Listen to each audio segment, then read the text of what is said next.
from. And if you can't manage those numbers, as the Penn State system is finding out, you need to consolidate and close. Yeah, how about that, right? Half of their Commonwealth campuses and so on. Yeah, I've been following that, and I text Dean regularly and send him articles that are in the national higher ed trades and say, what are you doing? And his answer is always the same, we got no idea. And actually, if you go delve into the numbers, it's pretty much true. The system, it just doesn't know that it needs to change the business model. Are you much of a fan of history? I mean, is there something here that, did we overbuild higher ed in the 40s and 50s? Like post-war? Well, not just the 40s and 50s, into the 60s and 70s, and oftentimes even into the 80s. Because in those days, money was plentiful. You had state funds flowing in, you had federal financial aid and all sorts of support there. The tuition was so-so, wasn't as bad as it is now, and you had lots of donors who were building up the coffers at these universities. And so people thought, oh, if we've got another 150 people, let's build a campus over here. Well, what has happened, especially in the last, 2 decades, but mostly really the last decade or so, the federal money is drying up. The state money is really drying up. Yeah. The tuition is becoming unbearable for folks. And those three things are the tripod that higher education in America sits on. It's feds, state, and private, which is either tuition or donors. And with two of those drying up, the whole business model collapses because higher education is beholden to and dependent on, it's got its hand out to everybody. So if the governments don't give you money, you've got to figure out what to do. And the easiest thing to do is cut. And that's why you close campuses and programs. And what higher education in general, not just in Pennsylvania, has done is ignore the fact that it's not the programs and the number of campuses, it's the business model.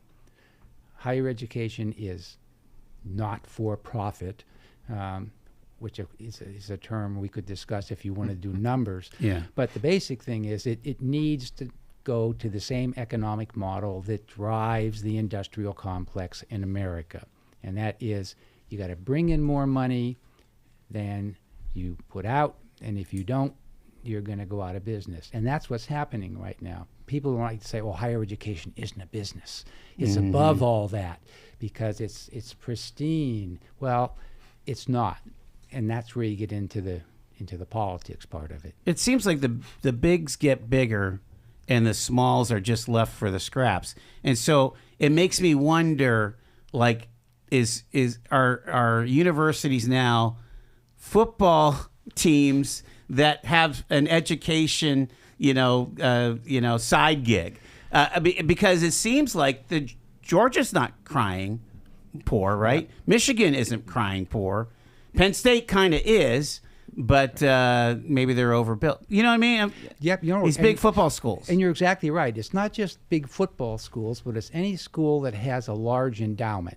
Okay. Harvard, you look at University of Texas, frankly, and you said this pretty much in other words, these are financial portfolios, and they happen to have a university attached to them. Wow. Because even now, when you see what's going on with the government cutting back on funding to places like Columbia and Brown, where I went, and they're crying poor mouth, come on, they got billions and billions of dollars in their endowments. They're not going to close. They just don't want to give up, all the free money that they're getting from various places. What about the seriousness, though, of the work that those, I don't know what they call those, tier 1 research universities, where they're curing cancers and they're doing major economic research and so on. Isn't that still important?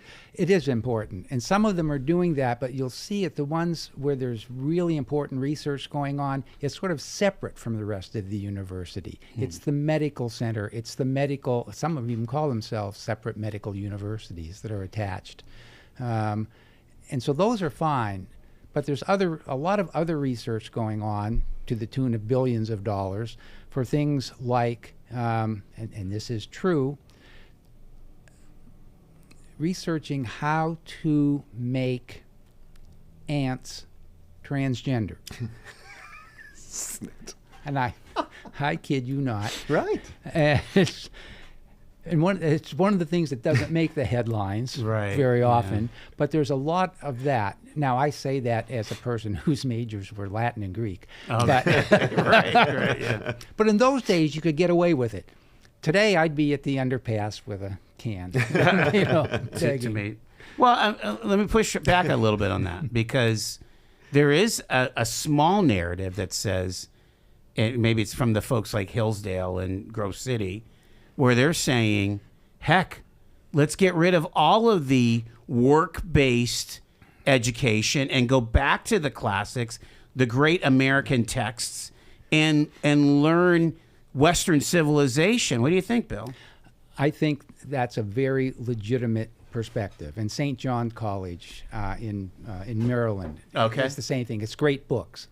That's all you do if you go to St. John is you read the great books and you sort of figure out life, and then you go out into the world. But no parent wants their kid to do that. The parent wants their kid to be able to conquer AI so they can make $250,000, you know, doing prompts or something like And that. you're exactly right, because the other side of that coin is, and this is what universities and colleges are moving toward, is reduce the amount of humanities and all the good stuff that I learned, and let's do education to workforce. Mm-hmm. And again, here's where higher education misses the mark. There are lots of places that could do that it would do the humanities, but they're connected to the education to workforce places. And so they get short shrift. What's the easiest thing to cut if you want to make students happy and send them into the workplace? You cut all the humanities. And they get out there and they can program a computer, but they don't understand people, they can't communicate. They don't necessarily make good employees. Exactly correct. Let me push this over to your young nephew, Dean. You're here. my favorite Well, person. I mean, Bill. because Dean and me and Shaney, we all have these comm arts degrees. You went to Edinburgh. I do. We went to Gannon, and just like you, and learning speech and learning who Kant and Nietzsche were was an important part. I mean, as much as I hated my philosophy class and even kind of hated taking Italian for 6 credits, but I had to do it, and I think I'm a better person for it. What do you think? You know, I can't remember a handful of classes. Now, I've been out at college for 35 years or Yeah. whatever. I can't. What I can remember is the atmosphere, the experience, the fact that you had to grow up. And I got involved in the radio station Me at too. the time, and radio's changed a lot in the last 3 decades. But that experience of running what was a full-blown organization and organizing people and managing people and trying to make that place better without the burdens, I think, of having to make revenue.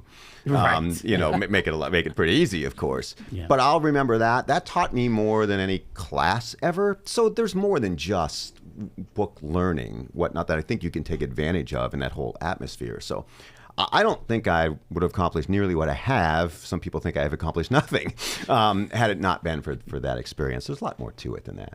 So do you think that the current, both the students and the parents are getting kind of that?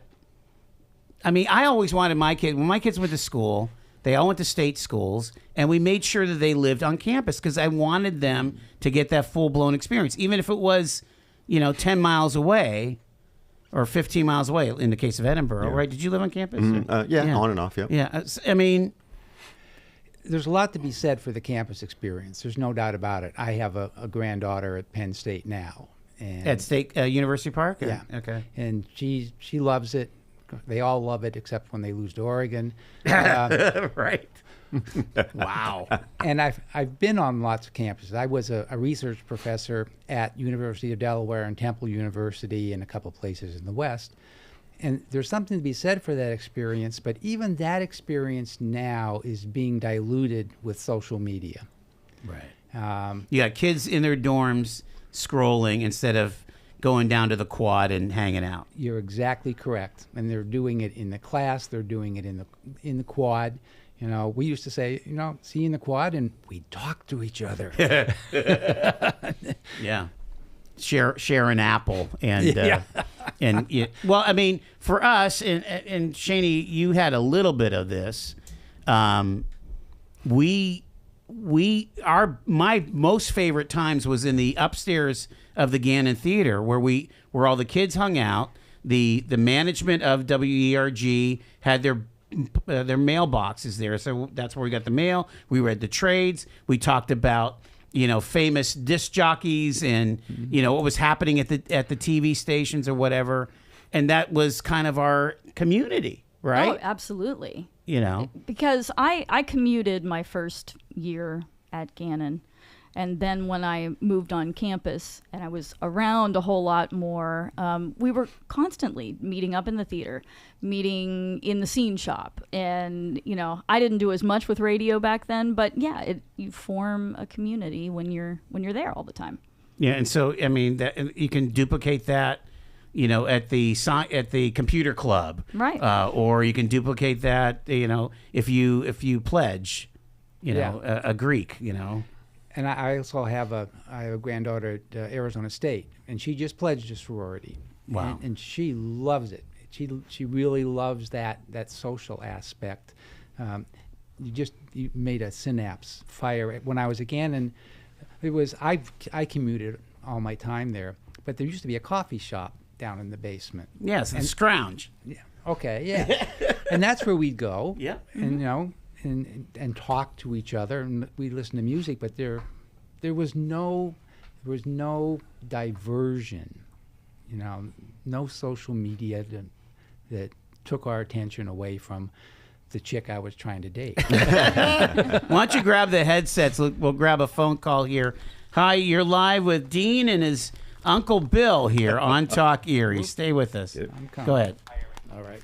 Hey, Bill, what a great name. But amazing show, too. We have all four unions there together, all been indoctrinated in college. And I'm going to let him talk about that. I wanted to ask Bill, when he was in college, you know, did they give points like they do today for, you know, like skipping class and maybe doing a little protesting? But I'll hang up and listen to his answer. Thank you. Thanks for the call. Appreciate it. That's a great question Bill brings, you know. Yeah, well, in fact, there were, it sort of depended on the professor when I was going to college. I mean, you were in school during Kent State, right? Or was it right after? Yeah. No, okay. I was there then. I mean, that's a big deal. Yes, it was a very big deal.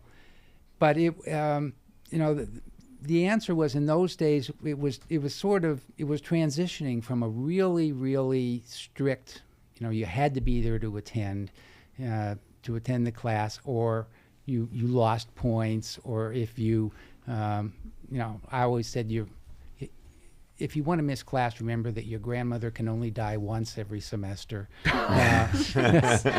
Oh my word! You'd be surprised what people try to get away with. Yeah.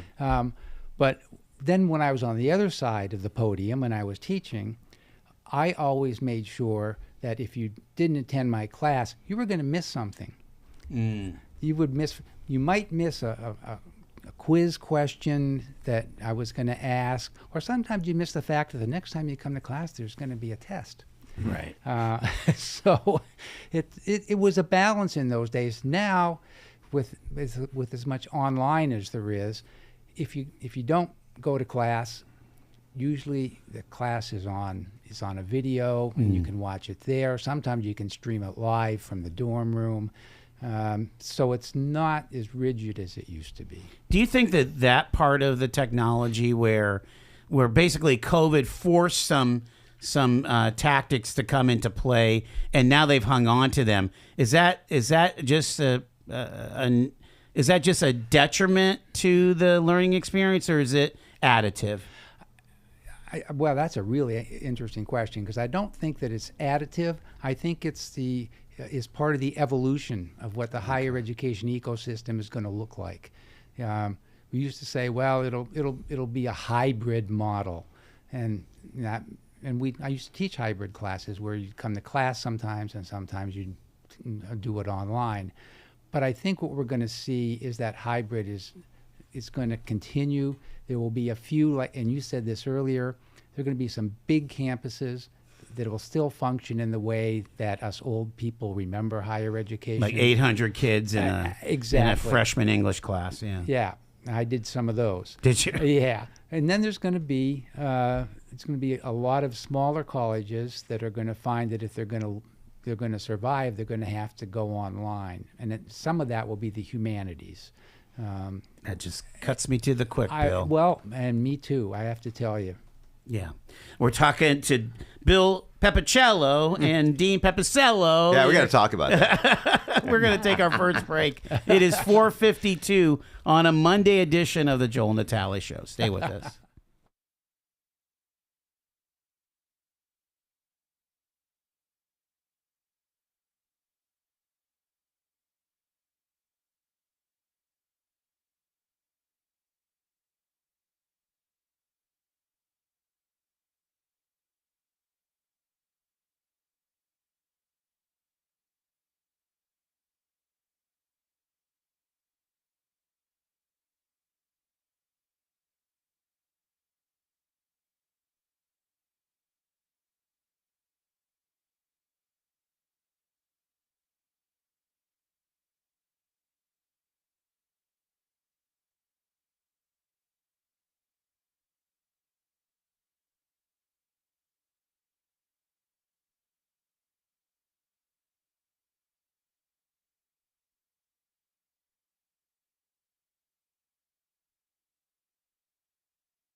We've got Dean with us here along with his uncle, Bill Pepicello. And again, he has had an illustrious career in higher ed. So we're kind of talking through higher ed. Dean, you had an interesting question off air. What would you ask your uncle? I'm curious, Bill, the caller jokes about indoctrination. And Joel and I'm very critical of the mainstream media in particular in this country. Mm-hmm. If you don't think they lean left, I think that you're confused. It seems like they all went to the same J school, basically. Right, without a doubt. And I think we're long beyond bias in this country in media. I long for bias. Just simple bias would be fine with me. I think we're well beyond that. And you hear so much about higher education. You've been in that atmosphere, not maybe some of the colleges we think of. How would you have handled how about the Palestinian protest recently, where Trump ended up pulling the funding if they weren't going to get involved? I mean, as a college president, if your campus is burning, how are you handling that? And then this whole left-leaning higher education thing, is it true? Like, are you in meetings where they're like, hey, listen, we've got to say certain things. We want kids to lean left. I mean, it just feels that way, I think, to many people. I don't think you find that it's that overt. But what you find is that you've got very left-leaning professors and administrators who support curriculum that wouldn't have passed muster in my day. Some of the DEI stuff, which I'm not a fan of, and I have said so vociferously on my podcast. But yes, there are a lot of professors who are way, way left. Is there a difference between being a leftist and a liberal? Because isn't it supposed to be liberal arts? I mean, you're supposed to open your mind to different ideas, you know?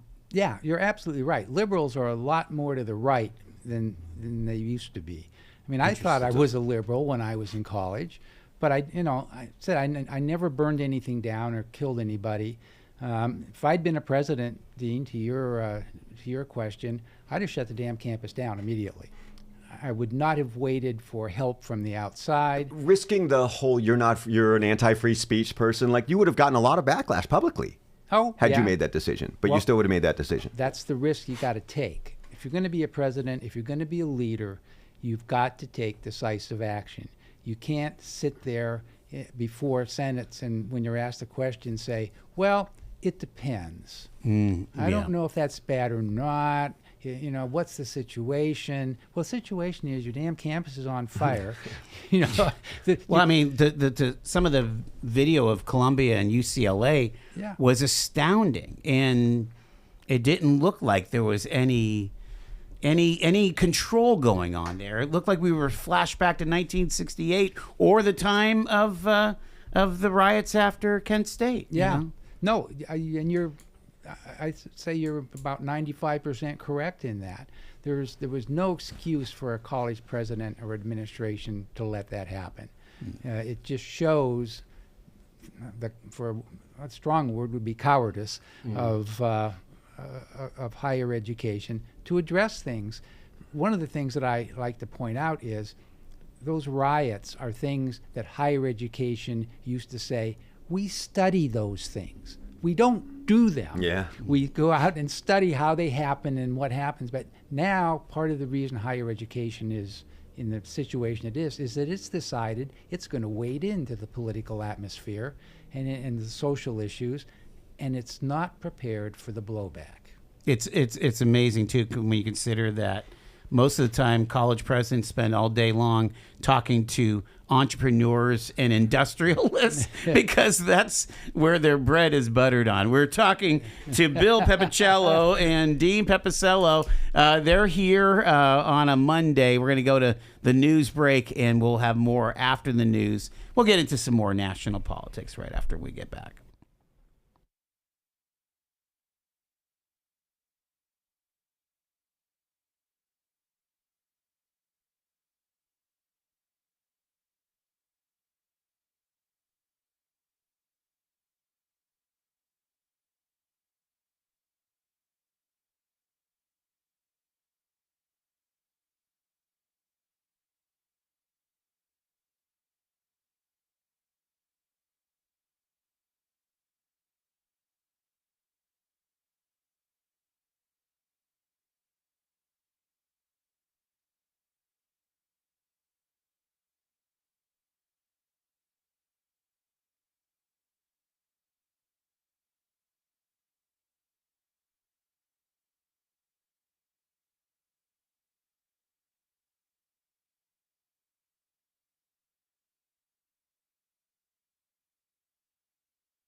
5:06, it's Talk Erie and the Joel Natale Show live from our Kingdom Financial Group studio, live on YouTube and Facebook. And we're having this great conversation with our political guru, Dean Pepicello, and his uncle, Bill Pepicello. He's got to explain that. Can you explain Okay, that? why are we you doing went two that? pronunciations? Because he's probably right. That's probably old country. Well, You're of probably course, right. pronouncing it correctly. Well, yeah, first of all, it's old country. And one of the things that the Pepicellos don't understand is it's pronounced Pepicello within about a 50-mile radius of Erie. Once you get outside of that, if you meet someone and they haven't heard your name, they don't say Pepicello, they say Pepicello. Even in this country? Yeah, everywhere in this country. And, you know, I've traveled widely around the world, and nobody ever.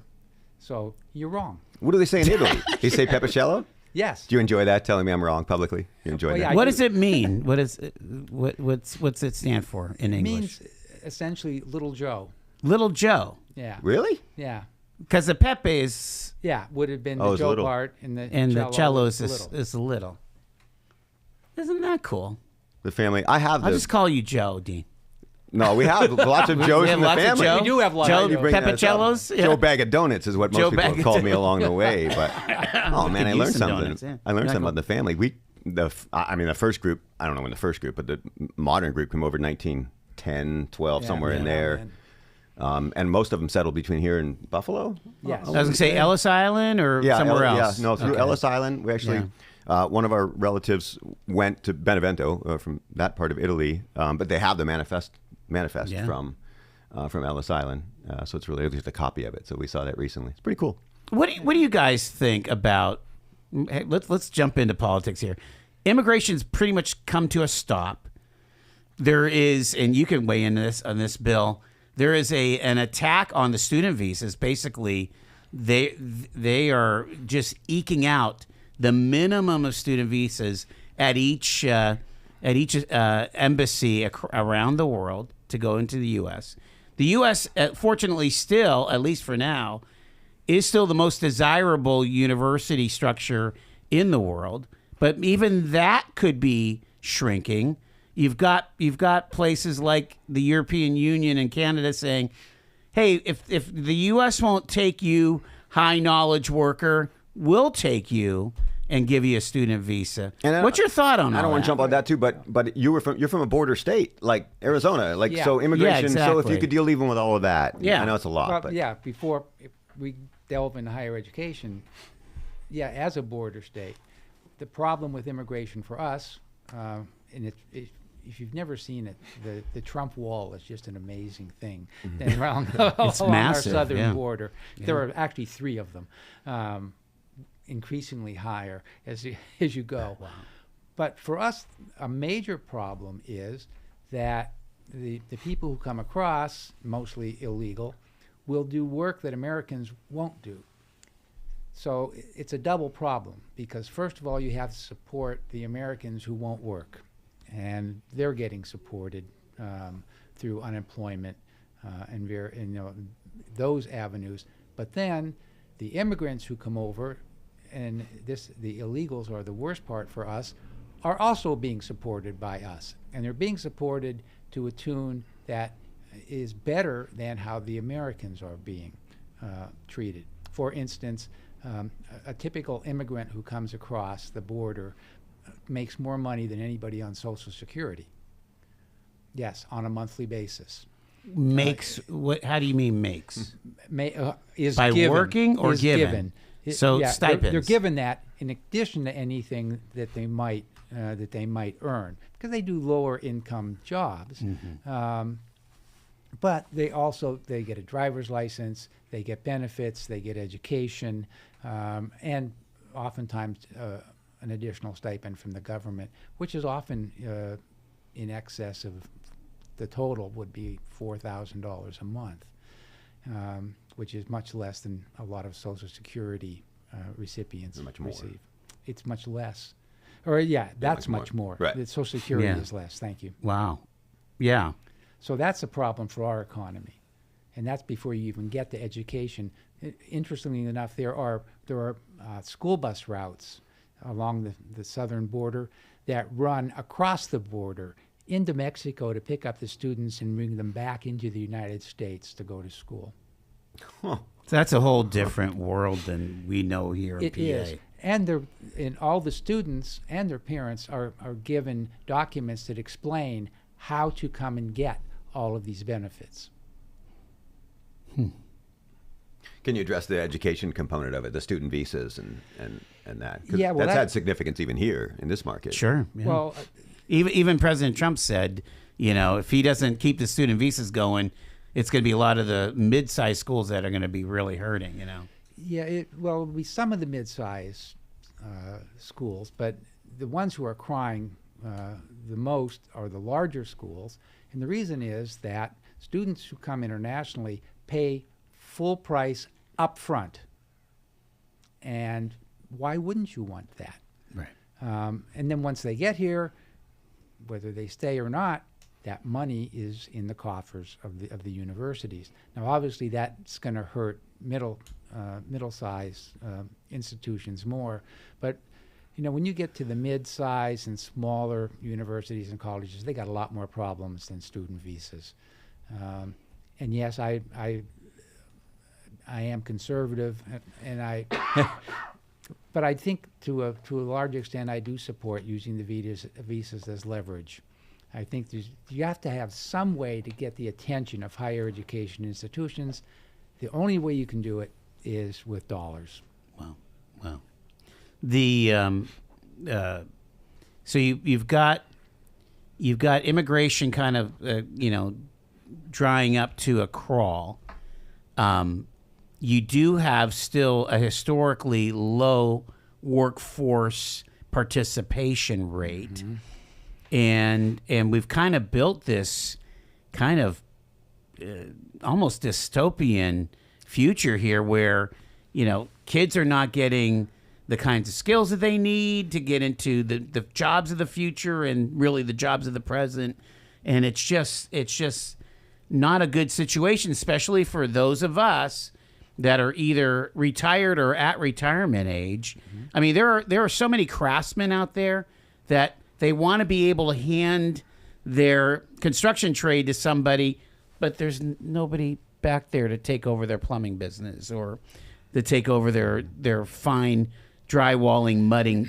I mean, a mudder is like an artist. You know what I mean? Yep. What do you do about that stuff? Well, what some institutions, and not just higher ed, but there are a lot of private institutions that are packaging certificates and credentials so that if you want to hand it off if I want to hand off my plumbing to Dean, I say, look, here's what you need. Here's the basics of what you need to know. You don't need a 4-year degree. You don't even need a community college degree. Come for 6 months, and you can do HVAC, for instance. Not so important here, but in Arizona, right. HVAC people make a very good living. And one of the things that America has not been very good at promoting is the fact that electricians and plumbers and HVAC people make a lot of money, and many of them make a lot more money than college graduates. And trust me, I just had my house remodeled. I know how much money these people make. And they make enough money that if you call them and you want some work done, they'll say, well, I'm going to the south of France for a month. But when I get back, give me a call.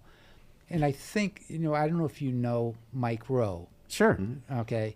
He's spoken here at the Jefferson. Okay. Yeah. I mean, anybody who's watching or listening, if you don't know who Mike Rowe is, Google it, man. This guy knows about educating the workforce of America, and he knows the pathways to do it. There are a lot of places where you can go, and you can pick what you want to do online, package your own education, and then implement it yourself. I mean, there are people who do the teaching, obviously, but it's letting people create their own pathway.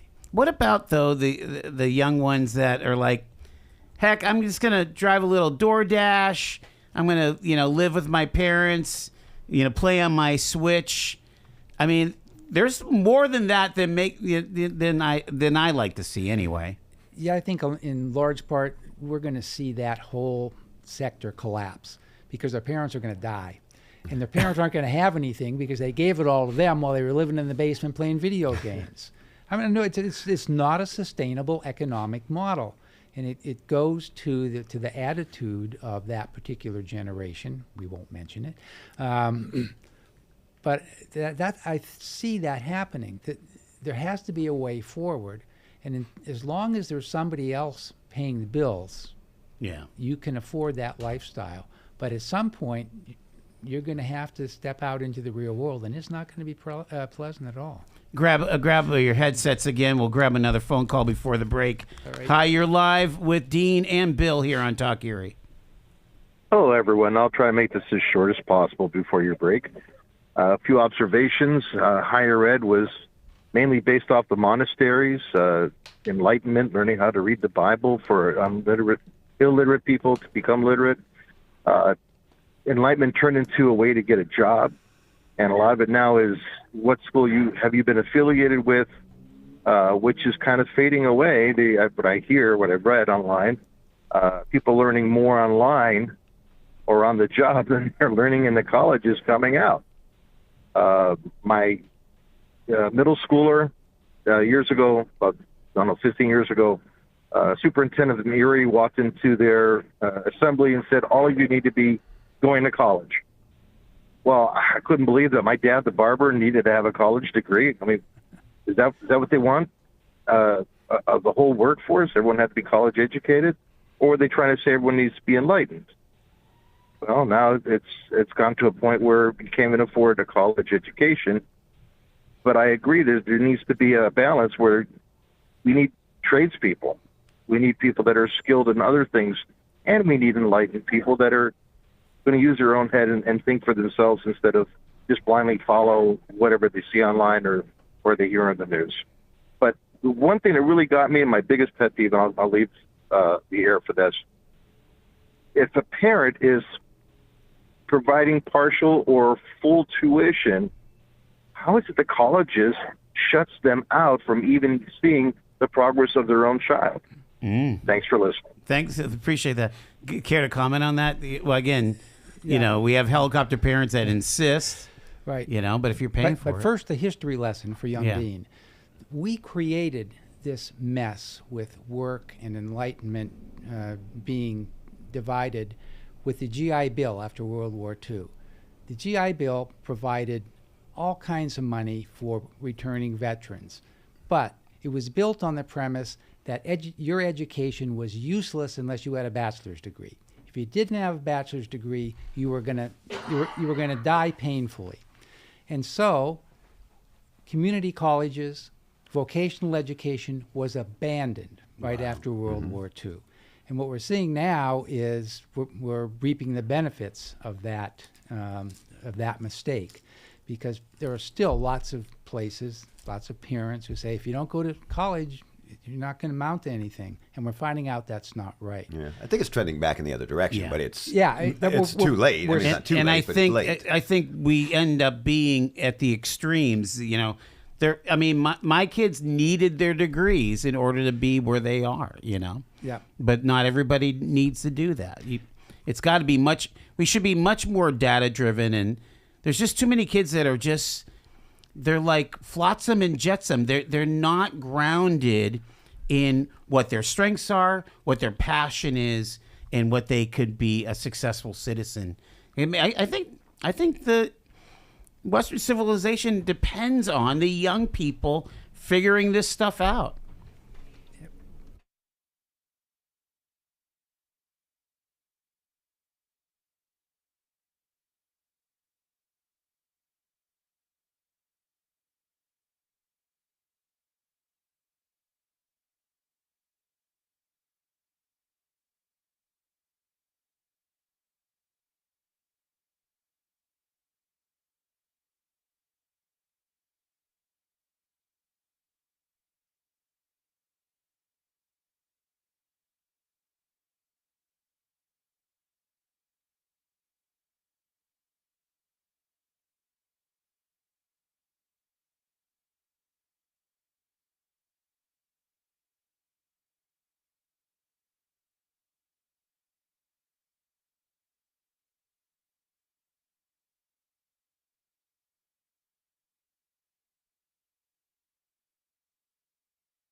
We're having a fascinating conversation with Dean Pepicello, our political guru, and his uncle, Bill Pepicello. He's not that fascinating. No, he is No, very he's fascinating. not. Quit Again, it. he resides in the great state of Arizona, and you guys are known for your sheriffs, and you're known for your purple politics because, you know, it's the home of Kari Lake and it's the home of Mark Kelly. I mean, trying to figure what Kirsten Sinema? Kirsten Sinema, right? Was- Yeah. Trying to figure out Arizona politics. Yeah, pick a has stance. dumbfounded everybody. Pick a stance out there. What are you doing? And it is another huge bellwether, just like Pennsylvania Yeah. is, right? Yes. Well, I feel very strongly about everything, and I support what's right. So Kari Lake was this amazing television personality, right? Yes. On Phoenix TV. Yeah. I got no idea why she ran, except that she got sideways with all the media in Arizona Okay. because she was very conservative, and it was getting a lot of criticism. And people said, "Well, if you're so smart, why don't you run?" And so she quit her job and decided she was going to run for politics. And I can remember someone in my family texting me and saying, "Oh, I see you got this Kari Lake person running. I don't know anything about her, but she's hot." Well, that would probably be me. Yeah. I'm thinking that was me. It sounds like me. Yeah. She's hot. And But she hasn't been very impressive as a campaigner. Or no, know. and the reason was she made a misjudgment. She thought she was going to breeze in because she did have a pretty good following, but then she came in to the right of Donald Trump. okay. Yeah. And that's where she really stepped in it. So Trump wins Arizona in 2024. Yet Mark Kelly seems like he's on a trajectory to keep that seat. I mean, does he have any real competition? Not at the moment. Unfortunately, he's in that seat because he came in on his wife's coattails.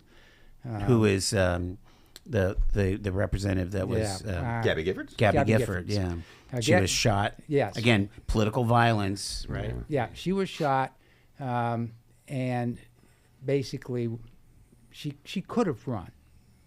Oh, she could have run for Senate, or She could have. She probably would have been somewhat disabled, but she can function.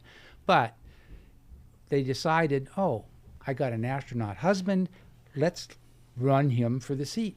How can he lose? My wife was shot. I'm here. I'm famous, and it worked.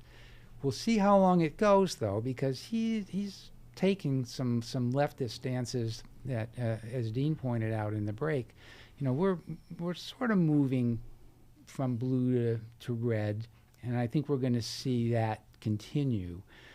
I think that the next governor's race will be interesting.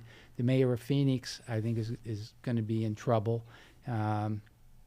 And if we can turn around Maricopa County, which is the largest county, then we're going to see we'll go full red. But yeah, Kari has not been a star in the new administration either, for that matter. No. Mark Kelly was on the short list for VP for Kamala Harris. Was there talk out there that he should have been the choice? I don't think it would have helped. No, I think that's Yeah, true but- in retrospect. I could give you a list of people who would have been better than Tim. Tim No, Walz. yeah, without a doubt. There were a ton of stories about voter fraud, Maricopa County in particular.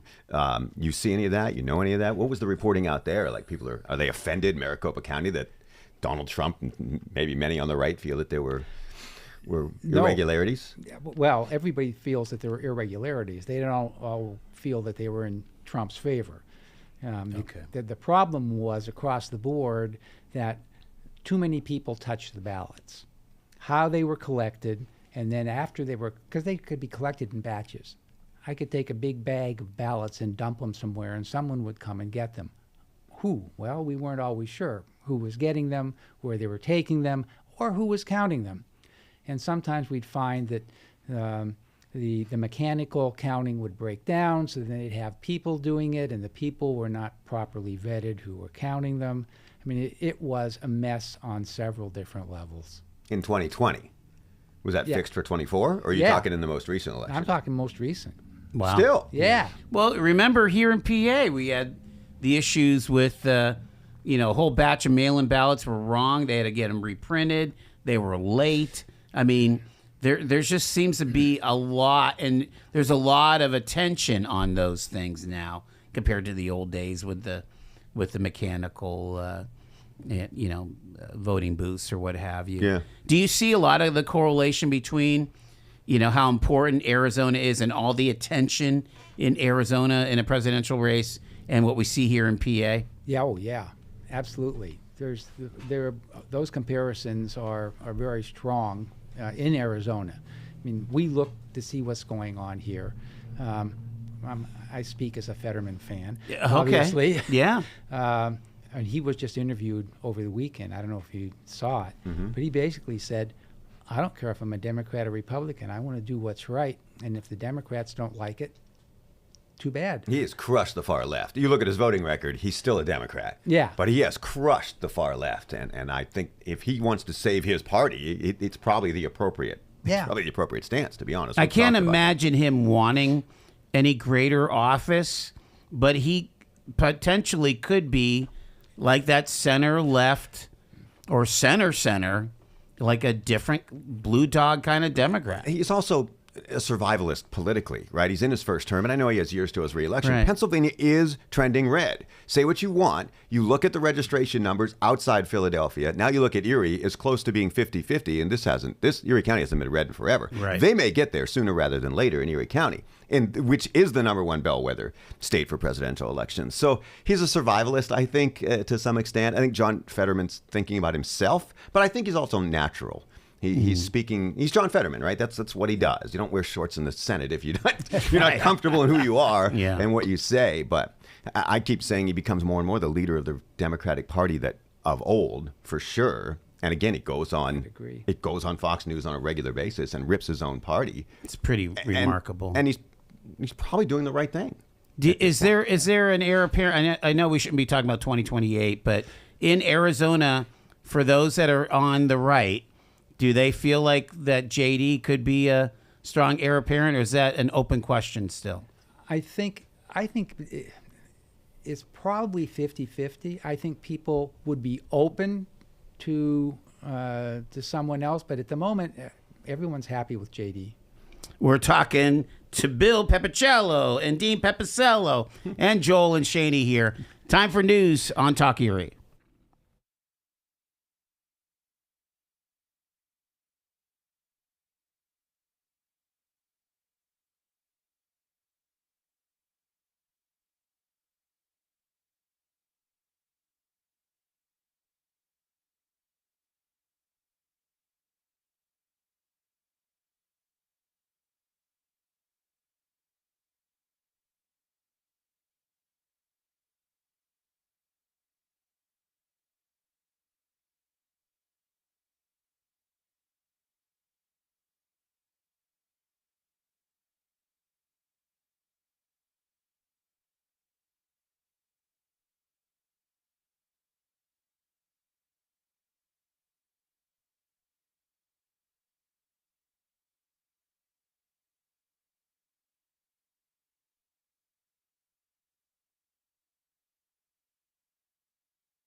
So glad that you're tuned in to Talk Erie and the Joel Natale Show. On Mondays, we talk politics with our guru, Dean Pepicello.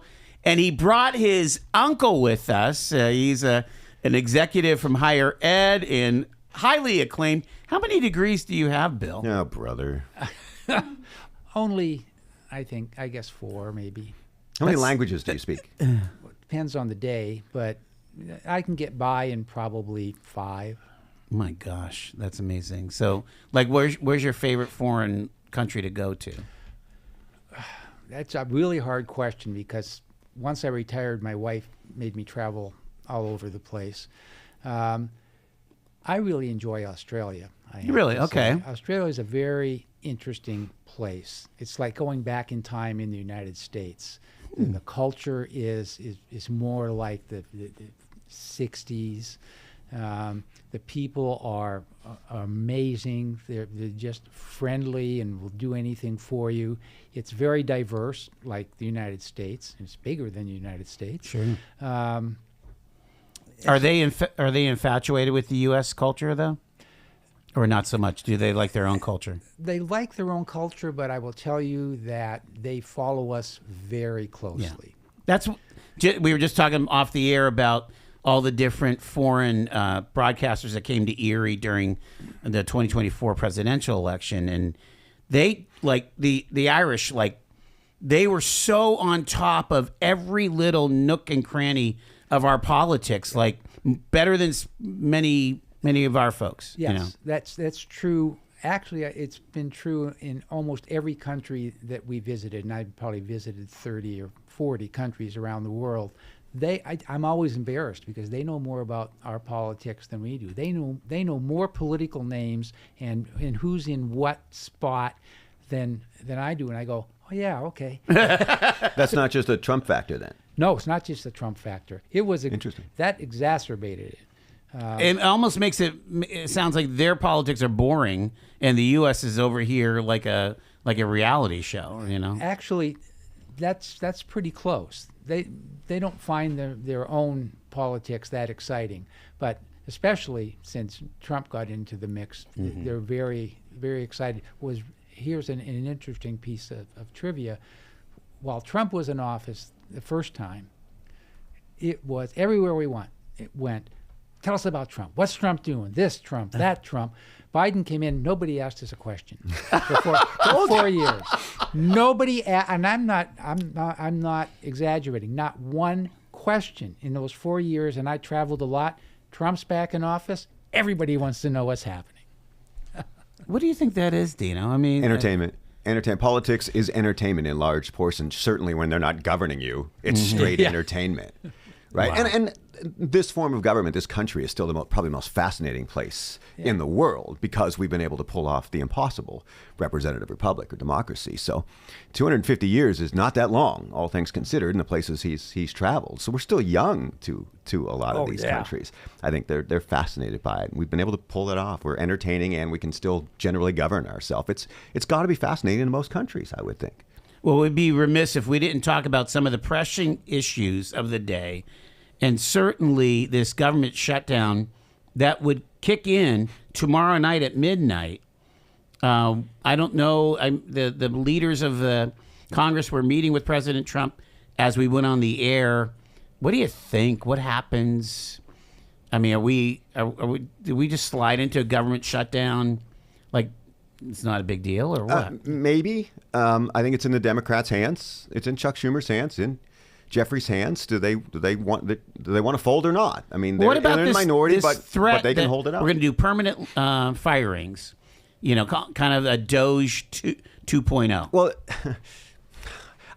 his story about the ants, right? That's legit. Like, I think they've gotten most of those things. I think Doge did that. Yeah. Now you're seeing a lot of these people actually come back, and you're not seeing that reported at the time. But little by little, I think the Trump administration goes, oh, okay, these people were actually you studying had- cancer. Come on You had back. cabinet secretaries that said, "I need workers. Exactly. You need to, you got to stop this." So you know? they've done it. And I think the American people appreciate probably where they're at. We haven't seen any savings yet or all the things that come with it because the government's so So that's bloated. an empty but threat, you think, from the budget director? generally, yes. I don't think that's the fear. The fear is who's going to be punished. Am I going to be punished or not, right? That's all they're thinking right now. So can the Democrats get away with shutting down the government and coming out as the heroes? I don't think so because it's Trump's world. So I still think they have that fear. So I think at the end they probably cave. If they don't cave, they think it's going to be a political benefit. And Donald Trump is who he is. He doesn't care. He's gonna say this is it. This is the way it's going to be. I can live with a shutdown. I can blame you all day because I'm Donald Trump and my support is what it is today. And it has a slight majority in this country when you look at it. So I think the only answer is politics, is not anything else. Bill, you going to weigh in on this? I would love to disagree with him, but I can't. You should get used to that. Get used to that. What about this this ultimatum to Hamas that Trump and Netanyahu have agreed to today? And again, I know it's foreign policy. But there's supposed to be this 20-point plan to end the war in Gaza, and it's like Hamas has to give up the hostages now.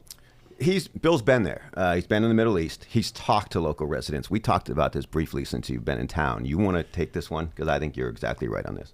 Well, the basic thing that people will tell you if you're in the Middle East, in Jordan, Israel, wherever, when we traveled through that part of the country when you could do it safely, is that there will be no peace until one side or the other is completely obliterated, and that's not, I'm not talking about the government positions. I'm talking about, we talk to cab drivers and teachers and people in restaurants, and we would ask them all, so what do you think? And basically their position is, our government and your government and other governments all hate each other. The people are fine. We don't really hate everybody else who we're supposed to hate. But we don't get a say in who gets bombed. We just have to live with it. So a Jordanian cab driver, thinks that Israel needs to get blown off of the map? He doesn't necessarily think that they need to get blown off the map, but what he's saying is if they're not blown off the map, there's not going to be peace. It'll never end. It'll never end. And Trump... Which is crazy because you go back in the history of the thing, Transjordan was supposed to be the Palestinian state. That was, again, to some observers, that Israel, the state of Israel, was for the Jews, and Jordan was for the Arabs, and it was supposed to work out that way. Yeah. And then it didn't.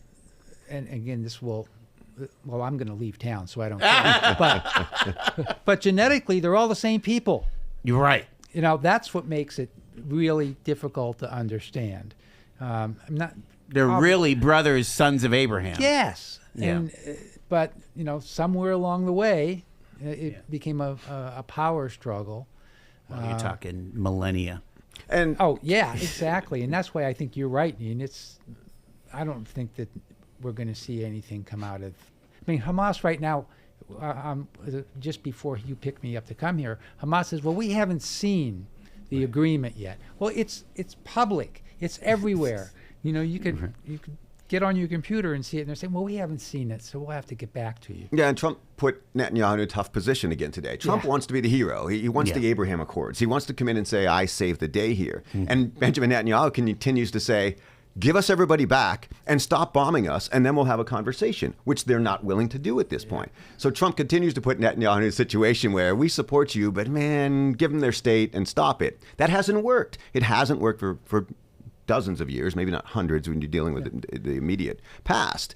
But I don't think the Israelis are going to agree to it. They're not acting like it. I don't see how they agree to this peace plan today. I haven't seen it. I didn't see the press conference. I haven't seen the 21-point plan.